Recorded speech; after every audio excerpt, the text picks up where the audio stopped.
It's the best of One Detroit places. Head behind the scenes of the cafes, restaurants, and straight up cool joints that we get to shoot each One Detroit show at. The people, the food, the devoted following from Detroit to Dearborn to Troy. I'm Christy McDonald. It's a special One Detroit coming up. Masco Corporation is proud to manufacture innovative and environmentally friendly products for the home. Delta faucets, craft-made in Merillat cabinets, and Behr brand paints have all been designed with you in mind. Masco and its family of companies, serving Michigan communities since 1929. Support also provided by the W.K. Kellogg Foundation, a partner with communities where children come first. The Cynthia and Etzel Ford Fund for Journalism at Detroit Public TV.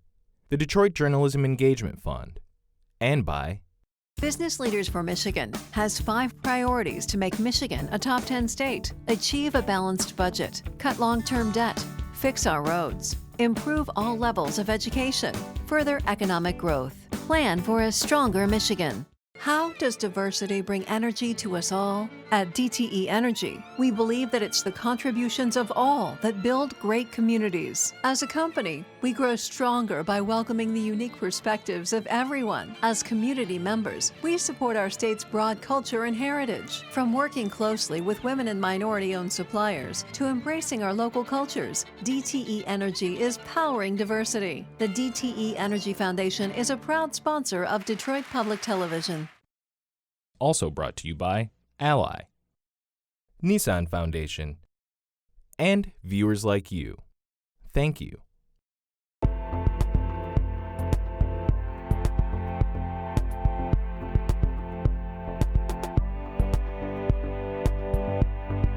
Hi there, I'm Christy McDonald, and welcome to One Detroit. We're forgetting the politics and the headlines this time around to bring you something that we can all agree on: cool places with good food. Each week, we tape One Detroit in a different location. We love hearing from viewers when they tell us, hey, that's my favorite coffee shop, or you have to check out this lunch spot. So we've set out to do our show at a lot of different places. We've been to coffee shops and lounges, Conies and bars, museums and public hangouts, and everywhere we go, we get to meet the wonderful and truly interesting people who own and run these places, all with a dream and passion. So sit back, relax, and enjoy some of our most interesting stops on One Detroit. You know when you walk into a place and it just feels like home, and then the chef comes out and hugs you and calls you family? Well, that's what it's like when you walk into the kitchen with Cooking with Q on Woodward in Detroit. Kiana Broden specializes in plant-based dishes, and people asked her so many times how to make certain things that she turned her place into a sort of performance kitchen so you can enjoy and learn at the same time. And her energy is contagious.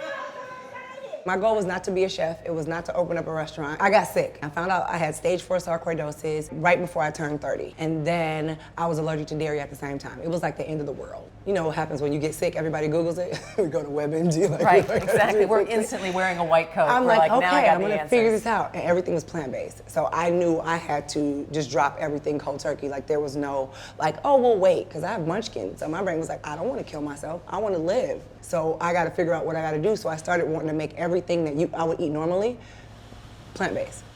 People ask me so many times, Q, how did you change your diet? How did you change your diet? How did you change your diet? I was like, I'm gonna create a website and I'm gonna show you all the recipes I make so you don't have to think twice about it. Q, how'd you make this? Boink, here it is. I made mac and cheese. That's like the crowd favorite in our family, right? How do you make a vegan mac and cheese? I made a vegan mac and cheese. Literally the day I pushed post the vegan mac and cheese, the next day I got a call from Veg Michigan saying they had a festival and the person who was supposed to be doing their vegan mac and cheese was backing out. And they needed me to do vegan mac and cheese. You feel like you've got some spiritual intervention here. All day. That's where it comes from. It's not me. I cannot take credit for this. So you start telling people just what you're doing and sharing it with them. They start doing it, and then the idea becomes, I gotta get a place. Yeah, because you make a blog for people to see the recipes, but then they're like, show me how to make the recipes. So I wanted to show people how to make the food. People learn in a comfortable environment. They learn better at home or when they're in a space where it's intimate, not too many people. There's not 1,000 people that can fit in here because it's not about the money for me. It's about making sure that I connect with the person that wants to learn how to eat better. So where do you get the funding? I apply for everything that you can get. Sue Mosey and the people over at Midtown Detroit, they're my landlords. I emailed her probably every day for like 90 days. And it was just like, hey, you know I'm doing this around the city. Hey, I really love to be in Midtown. Hey, this would be great. People in the suburbs were like blasting me like, we will pay for your build out. Build it in the suburbs. But I was born and raised in Detroit. And this is not something that they would put in the city of Detroit. When I was little, they never brought me to a place like this. I wanted to put it in the city of Detroit so I could bring people to see what you can be. You can do this in Detroit. So I walk in this space and it's bright, it's happy. There's a different kind of vibe here. And when we walked in, you said, "Hey, family," and I've watched a bunch of stuff online from you, and you're like, "Hey, family." What is it about that greeting? What is it about the people that walk in the door here that is family to you? It has to feel like home. Like for me, for us, our entire family, we are very close knit. It's family. Family helps family. So when people came to this space, I wanted them to feel like they were at home, and I wanted them to feel like it was a part of family. So I'm like, hey, walk around like you own the place. So can meat eaters coexist peacefully with the plant-based eaters? Yeah, I think that's why people like me. It's like, let me just show you how you can eat better. I'm not telling you can't have everything. I'm just saying, make sure you focus on what you eat, no matter what it is, no matter what avenue you come from. We just want you to learn how to eat better. Our next stop puts us smack in the middle of Dearborn. We checked into Brome Modern Eatery, dodging a busy lunch crowd lining up for smoothies, fresh salads, and burgers. The indoor space feels like outdoor space, and yep, that's grass underneath the glass table that Nolan, Stephen, and I are sitting at.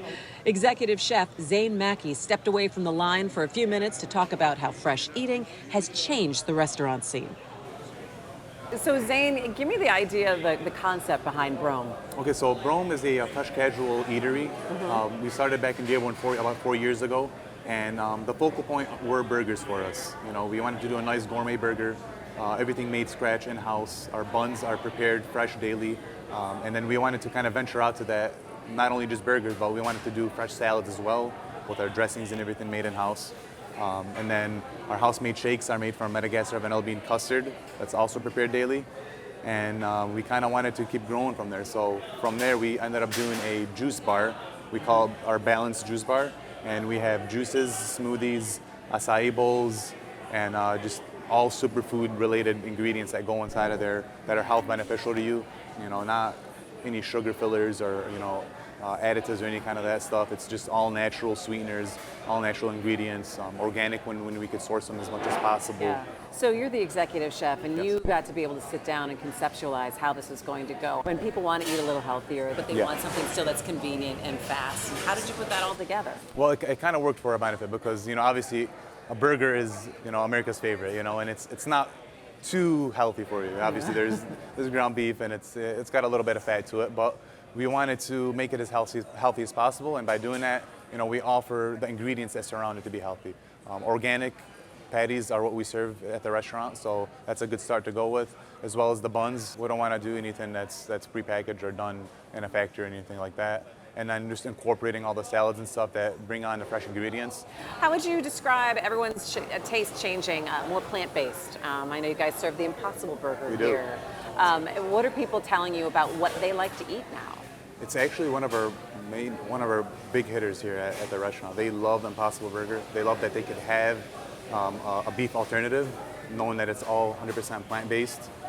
It's obviously really good for the environment, and it helps honestly everybody. So we're always opening to coming up with new ideas for, you know, the vegetarian burgers, even gluten-free. We kind of want to do that as well and kind of feed to all the demographic out there and make sure people are enjoying the food. How would you guys describe that you fit into the restaurant scene here in Dearborn? I think it's a perfect fit for it, honestly, because when we first began about 4 years ago, the food scene wasn't really that lit around this area. You know, very limited options. We kind of introduced that to the city in a sense, and it brought in a lot of new business owners to kind of grow in with that. And now we've been seeing a lot of restaurants opening up around us that kind of want to surround that, not only health conscious feel, but just a more culinary oriented type restaurant, you know, with cool techniques and good styles and stuff like that. So we were glad that we could bring that to Dearborn and bring other restaurants around the area to kind of bring that out and feed this, you know, this community with amazing food. We all like good food and a good bar to go with it. The Detroit Shipping Company didn't disappoint when Nolan, Stephen, and I stopped by for the show. On Peterborough, at the end of Midtown, it's a collection of eateries in a building made of shipping containers. communal tables, an upstairs art gallery, live music, and his founding partner, John Hartzell, explains it all started as a drawing on a napkin. Tell me about the facility. Obviously, the shipping containers are so unique, and it really stands out on the street. We originally started off with kind of just a hand-drawn picture of 5 rectangles on a napkin and said, what if we had an open-air concept with, food, drink, dessert, and entertainment? It kind of stemmed from date night with my wife. And we'd like to go and just get small bites at a bunch of places. Yeah. So it was like, how can we create something that gave us that element of different flavors and different tastes and an experience that you're constantly moving? How would you go about finding, finding the places, the food places, and the vendor chefs and whatnot? So I think we actually received about 200 applications. My partner Jim, he works for Facebook, and so he's really good at targeting the market you're looking for to get response from. And so he was able to really find quality vendors on that level. And so he's in New York, I'm in Detroit. It was my job to taste a lot of food. It's a terrible job, It's a terrible job.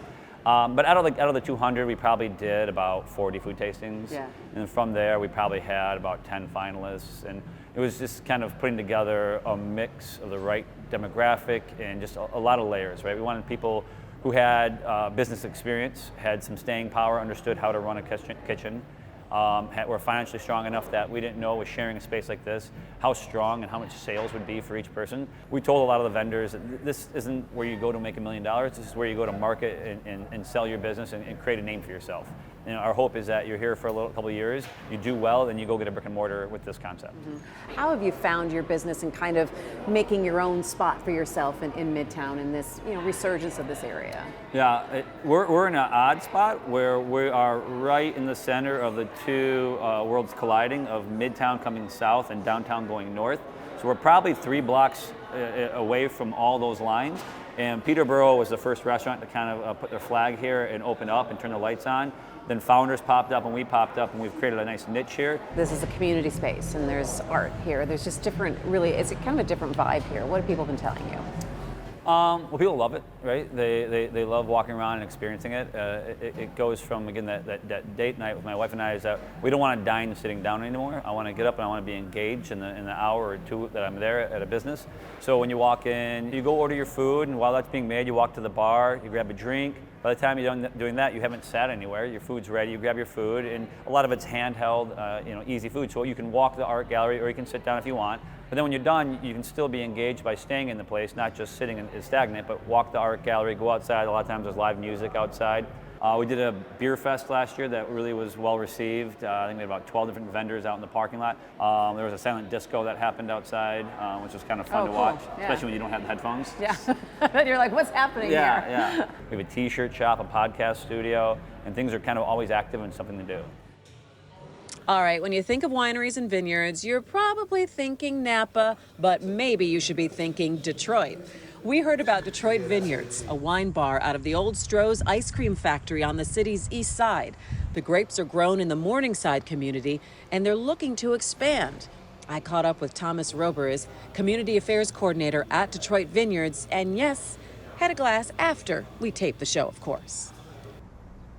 This is Detroit at its finest. This is the old Stroh's ice cream factory, so they embody 4 things that we embody: food, family, friends, and fun. Mm-hmm. So that was the whole goal of this building, this space, was actually just to have people come and enjoy this marvelous history. This is like a walk-in museum. It's a very, very cool space. But when you think about Detroit, you don't think of vineyards. I mean, that's like some people are like, wait a minute. Right. So you guys are actually growing. We are actually growing grapes in the city, but the cool thing about it is, it's just like everything else. Life just goes full circle, because in 1702, Antoine de Cadillac planted the first vineyard in the city of Detroit.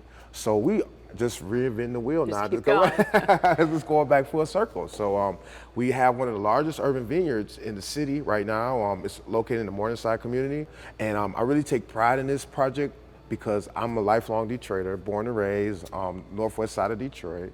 And I think this is something that's so passionate, because everybody talk about downtown or midtown or Eastern Market area, but what about the people that actually live in this city like I do? So when we started the community affair program, I came up with 4 pillars, the 4 base pillars to base the whole program. Number 1 is we want to eradicate blight land in the city.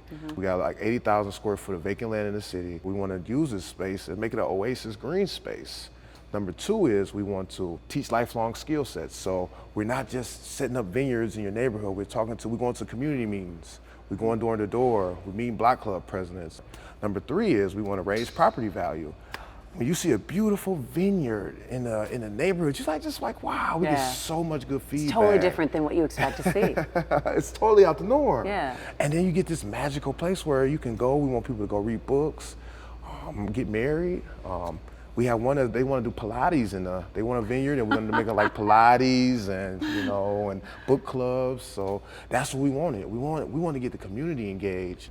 And the fourth and final and the best principle is that we want to put additional income in residents' pockets. So we want to encourage people that side lot next to you, go out and purchase that land. We will show you how to set up a trellising system, and we will actually buy the grape from you at a premium. You can come into the tasting room, and you can say, wow, I'm actually drinking Detroit wine that I grew on my lot, We got to talk about the wine, though. What is your favorite? What should we be looking for? So we have so many wines, so many great products that we do. I got to talk about our meads, because we are actually the only meadery in the city of Detroit right now. We use all local honey. They come from our beehives that we do have. We have an apiary located in the back area of this, and I'm the beekeeper. And the cool thing about this place is that everything is produced, bottled, in-house.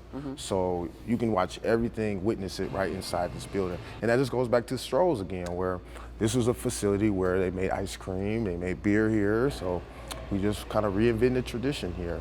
This next pick was totally selfish on my part. I wanted the One Detroit crew to visit the breakfast place my family and I have been going to for 15 years. It's Recipes in Troy off of Crooks. Known for its unique dishes, longtime staffers, and homey feel, owner Trung Hyung explains that when he came to America when he was 6, he had always dreamed of owning his own place.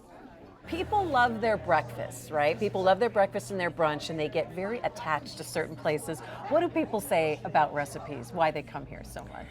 We're known for our hollandaise.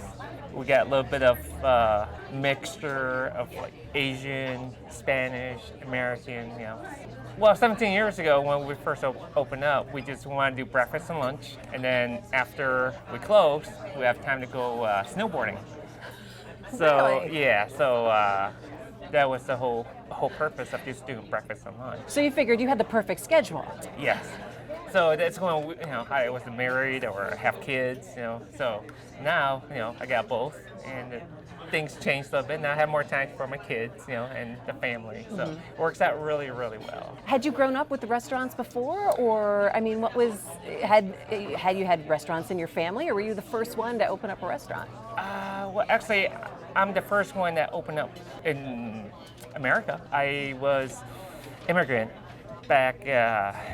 We came here in 1980, and I was about 6 years old when we first came here, and basically we came with nothing, So pretty much our parents worked really hard. Plus, I always have a dream to have a restaurant, So we tried. Well, before this, I used to have a bean sprout company. Really? Yeah, did about 8 years of it, and it was really tough work. So sold it, and 6 months later, we decided to open up a restaurant where 17 years ago, there was no breakfast place in town. Did you incorporate any recipes from your family into what we see on the menu? Yes. We got, of course, if you come here and see the menu, we have a little bit of Vietnamese and Chinese stuff that we do specials in here. So we do have like spring rolls, Pan Asian, Bung Thit, everything's made from scratch from here. And it's really popular, and we just have a little bit of everything for everybody. Then you'd have 2 locations, right? Because you have one in Rochester. Yes, we have one in Rochester, and then we have one in Troy, and then we also have actually a 3rd location out in Farmington Hills. So 3 locations, 17 years later. Yep. Yes. So the dream of having a restaurant times 3. Yeah. I mean, would you say, hey, we've made it now? Yeah, it's American dream, I guess. Our last stop takes us to a midtown joint known for bar food and good music, the Northern Lights Lounge. And it got even better when we found out Detroit music legend Dennis Coffey played there every Tuesday night. Owner Michael Salaka talks about why the nightly music is always a good draw. You've owned this bar for 15 years. 15 years. But this has been around a long time. It was the Tandem Bar and Grill because they were twin brothers, so they call it the Tandem. And they were kind of a GM bar, so they were closed on the weekends and they didn't stay open late. But we're here from 11 a.m. to 2 a.m. 7 days a week. The kitchen's open 11 a.m. to 11 p.m. 7 days a week. This is kind of like an anchor of the well, area. The thing is that New Center has always been, in my mind, the northern edge of the greater downtown. I had a feeling that eventually the development would kind of creep this way. So we do a daytime thing, and then the nighttime is entertainment. And you have live music. 6 nights a week. 6 nights a week. We have 3 to 4 nights live and 2 to 3 electronic, DJ based. So you really hit the range. I mean, you got Dennis Coffey on Tuesday nights, every Tuesday. Every Tuesday.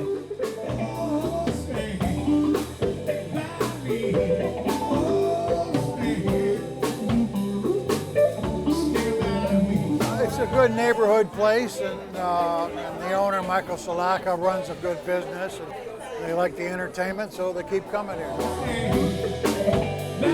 I met Dennis, and we became friends, and he would come here, and at one point he said, hey, maybe I could play here. So we tried it, and he liked it, and then eventually... 10 years later. 10 years later. He's still coming back every Tuesday. It's a good practice session. We pack it, so I'm still here, so it's a great room. Everybody has fun in here. I mean, it's just that kind of, it's almost like Cheers, it's that kind of, everybody knows your name. And at one point, we had more retail here than they did downtown. It was Saks Fifth Avenue, there was Crowley's. Eventually, when they went away and then GM moved out, it was like, okay, what do you do? What's going to happen next? So that's when they hired me. I came out of Harmony Park. They wanted to find someone who could kind of stamp a new personality on the neighborhood. So we did a lot of work to get that going, and now I think it's paid off. We used to do this Taste Fest, eventually it was the City Fest, and that drew 500,000 people a year over 5 days. So that was kind of our image building piece, to prescribe what it could be if there were 40 restaurants here.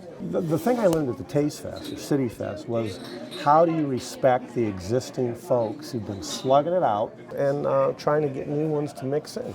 Yeah. It's the same with urban development, the bar is just a little microcosm of that. It's placemaking. I mean, I know now it's in fashion to say that, but you want to create a place where people want to be.